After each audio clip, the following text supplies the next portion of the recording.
YouTube, this is Froogle and welcome to the first of 2017's Froogle Vlogs. Yes, it's coming back. I'm bringing back Froogle Vlogs and Froogle's Hangar. So many of you have been asking for them over the past year. I thought I should probably reinstate them. So that's what I'm doing. This is a Froogle Vlogs talking about camera tools, more specifically, which one have I settled on? Before we get into that though, I do want to send a little bit of a public service announcement to all 61,000, 62,000 of you who are here and who have stuck by me for the past year. I know that 2016 was pretty sparse in terms of the content that you love and that you probably subscribe for, stuff like Froogle's Hangar and stuff like fully loaded videos and things like that. The reason being, as I've said before, I've definitely said it on Facebook and Twitter, I'm sure I've said it on video as well, this is not my full-time job. My full-time job is I'm CTO of a startup. And I can't talk to you about what the startup is doing. I can assure you it's not flight sim related. I can also assure you that very soon you're all going to be intimately familiar with it because we're about to explode.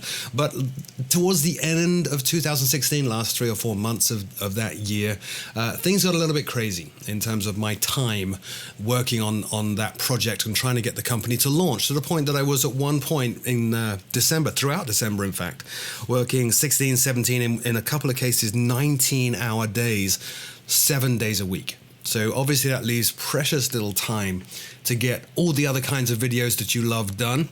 In fact, it got to the point where it was actually very hard to even produce Froogle Sim news. It was just, I was so tired and so exhausted I couldn't. So the fact that so many of you are here and so many of you are still watching that Froogle Sim news show and watching all the other videos that I put out is just amazing to me and heartwarming, and I am so terribly, terribly grateful. I just wanted to say thank you.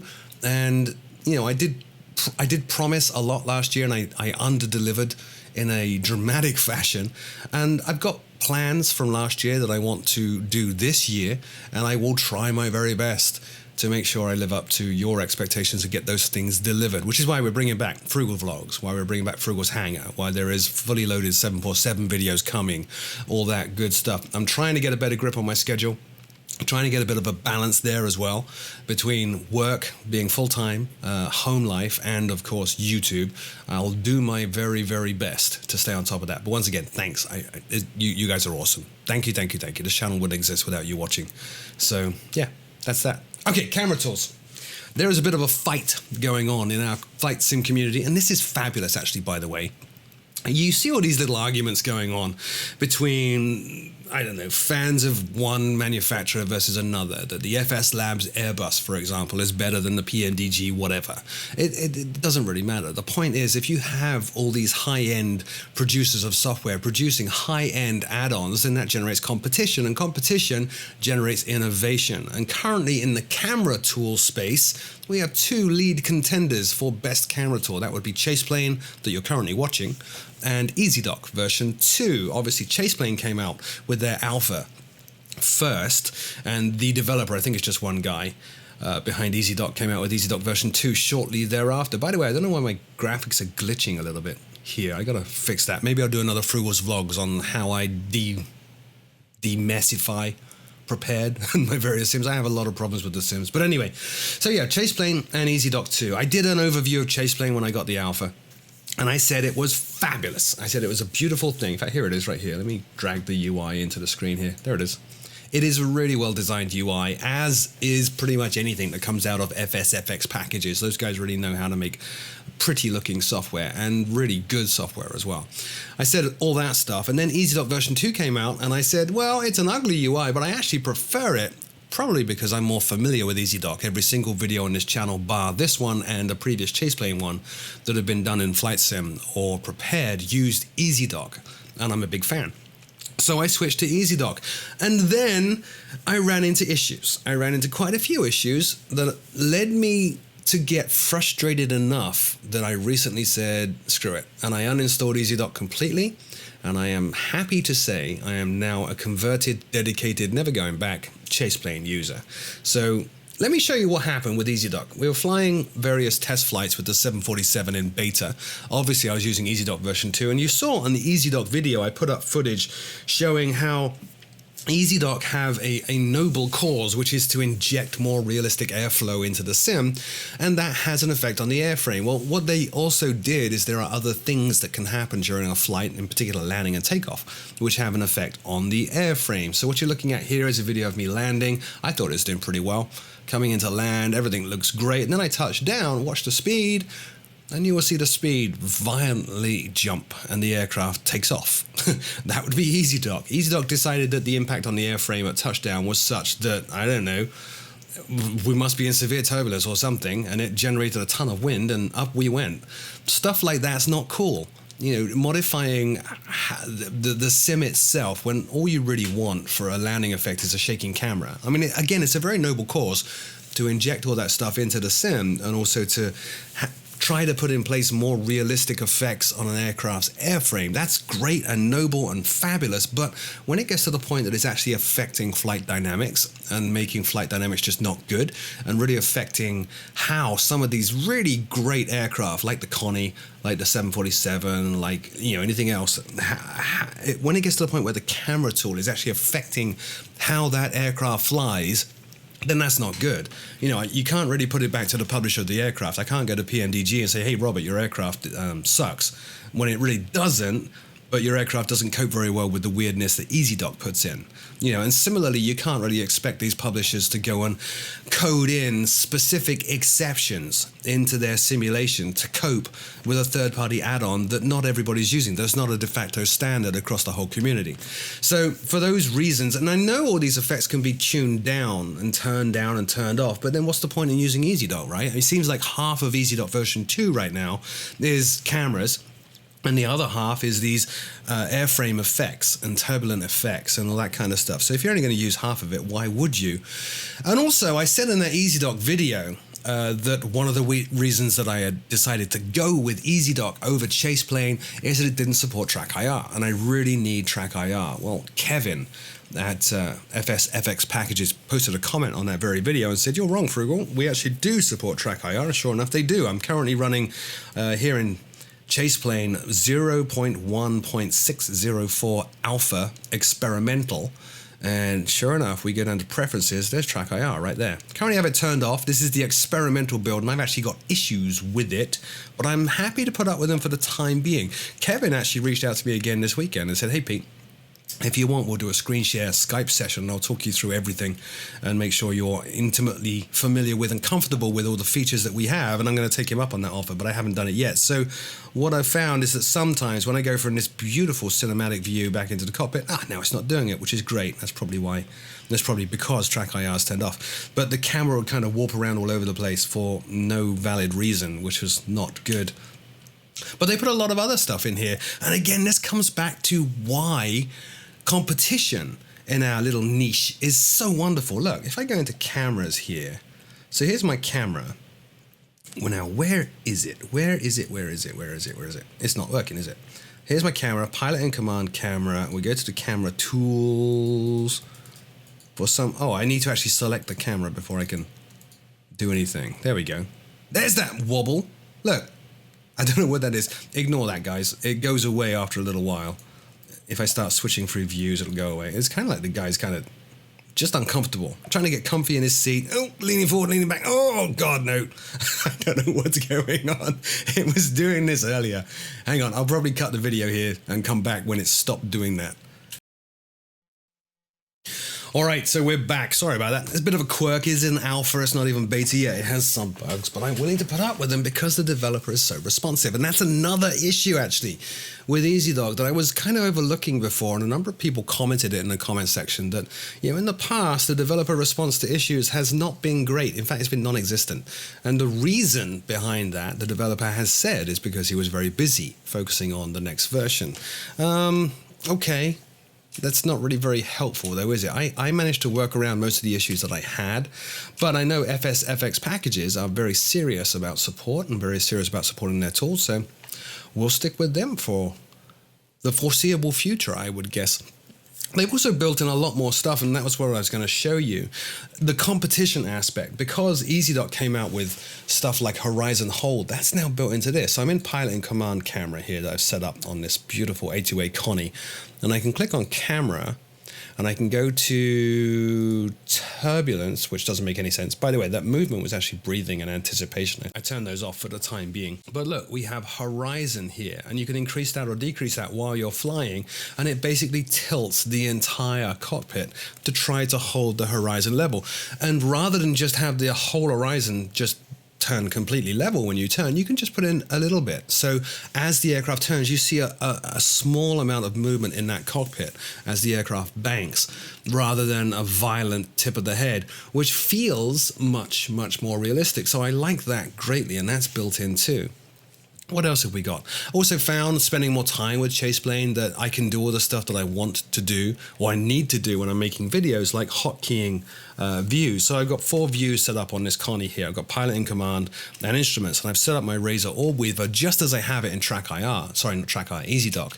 So I can cycle through the views. But you notice as I'm cycling, I'm not cycling to port wing or starboard wing. And the reason for that is those are views I would never typically use except in very rare circumstances. So on those cameras, you'll see that I've got here skip when cycling presets. And the same on the next camera here, go to camera, skip when cycling presets. But I do have them assigned to joystick buttons. So I have them assigned to buttons on my Razor Orb Weaver, which means I can be flying. And if I want to go and do something, I don't know, artistic, or just look out the window, I can hit the key I have assigned and just snap to that view. So that's the left wing, that's the right wing with the engine. There it is. So I can just jump to certain views and have those key bound and not have them included in the cycle. So I know I can cycle through my views nicely when I'm flying and just snap to views. I can do the same thing in EZDoc. I wasn't very comfortable with setting that up in Chaseplane, which is why, again, I always said I was more comfortable with EZDoc than I was with Chaseplane. So I like that. The other thing that I'm looking forward to is community. You know, it's coming soon. They haven't built that in yet, but the idea is that these camera presets that I've got here and that I'm building up, I'll be able to export them to the community, and you guys will be able to easily find Froogle's camera presets for the Constellation or the 747 or 737 and so on. I also like that I have a lot of control over camera movement. So not only these things where I can adjust the tilt of the view very, very nicely, I do like that, but these things here, the transition speed, which I've now lost. Where is it? Where is it? Where is it? Presets, camera. I think it's these. Yeah, global speeds. I think these affect transition speed, and I know this does down here. That this graph actually does. That's what I'm thinking about. So the transition speeds here. Sorry, I'm still getting used to this. But what I can do is, you know, I can cycle through these views, and there's a bit of a delay, and maybe I want that a little bit faster, particularly in a large cockpit. What I can do is I can increase this or decrease this. So this is very slow now. There, watch. See? Very, very slow and very subtle, which is not ideal when I'm flying. I would like something faster. And I remember EZDoc always felt faster. So we'll make that 400 milliseconds. And we'll make this 400 milliseconds. Now it's a much quicker view. So if I'm flying along and I suddenly need to check the instruments, I can hit that button, quickly check the instruments, go back to my main view, and it's all good.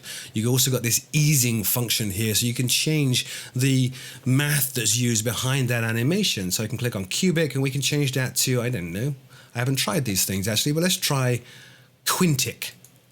Quintic looks delightful, or circular. Let's do circular and see what that does. Oh, that's very snappy. Actually, I'm not actually spotting much of a difference. Oh, because the two are different. I didn't know that. You can set this. This is cool. You have so much variety and control over each of these functions per camera. That's really, really cool. So I'm guessing this is slow, fast, and slow. That would be nice. Let's go up here, cubic again, put that in there, slow, fast, and slow. We'll change the transition back up to about 700 just so we can get a good idea of the effect that's happening on these cameras. There-ish. Come on, there. Let's see what that does. Oh, I like that. That feels quite natural. A little bit jerky. I guess because it's just loading that in the first time. It's not so jerky now. I like that, fast and slow. That feels very natural. I love that. I love that we can adjust so much stuff with each of these cameras. Another reason why I've decided to go and switch permanently to Chaseplane. Not sure what track aircraft does. I think that's more of an external thing. And what I was doing, I'm not sure if it's going to finish. Yeah, I found a little option here, and I don't know what it does, called Scan Airport. So I clicked Scan Airport. So it's been running for a few minutes now, about 10 minutes, trying to scan my airport database. I think it's going to give me preset cameras at my airport that I'm at, which is actually Orbex's Valdez, or Valdez, PAVD, Papa Alpha Victor Delta, which is a beautiful airport. It would be nice if I can just grab preset cameras. We'll see what it does when it's finished loading that up. I like this as well. I like this cinematic view. It lets me just relax and chat with you guys if I'm doing a vlog or we're in a cruise on a big jet and there's not much to do. I can just fire up the cinematic view and you can get some nice shots of the aircraft flying without me having to whiz the mouse around all the time, which is great. All right, so that's finished building and it's highlighted Papa Alpha Victor Delta as the airport I'm at. And I think, yeah, I can drop this down. Look at this. And I can choose where the camera is. So we're currently at parking 1, which is ramp GA large. If I click on that, there I am. And there's 19, 10. That's cool. I remember how much of a problem it was doing all this stuff with EZDoc, setting up world cameras. This is really, really, really nice. Surprised there's no runways in there, though. Maybe that's coming soon. Can I move the camera as well? I can still move the camera. So if we go up to parking, is there a parking 2? No, didn't find parking 2. But that's kind of cool, even so. And it would be relatively easy now. I like how you create cameras in Chaseplane. It's very easy now for me to just grab the middle mouse button, hit the buttons I have assigned on my orb weaver here, just pop this up to about there. There. And so when I push back on this con, you would be able to see a really great view. Let's put this in here. We'll call this behind parking 1. Can't type. My keyboard's kind of at a weird angle on the desk because of flying. So now we have parking 1, and then down here, no, it didn't save it. It's there. I see. So my custom cameras, I need to get rid of this drop down here and press that. That's very, very cool. I like that. Anyway, so that's my decision. I decided no more EZDoc. It's all going to be Chaseplane from now on. That's what I'm going to go with. I'm very much enjoying the decision so far. I'm looking forward to seeing how it goes when I start actually filming stuff. By the way, if you're using Chaseplane and you don't have access to things like the track IR settings here, all you need to do is go down to preferences and make sure experimental versions is checked, and stop the app, restart it, and it will all be updated to the experimental version, which has track IR and horizon hold and all those other lovely features. Let me know in the comment section below, are you an add-on camera tool user, or do you use the built-in view system in FSX and Prepared? If you are an add-on camera tool user, what do you use? Chaseplane, EZDoc 1, or EZDoc version 2? Until next time, my name is Froogle. Thanks again for watching, and I will see you all very soon.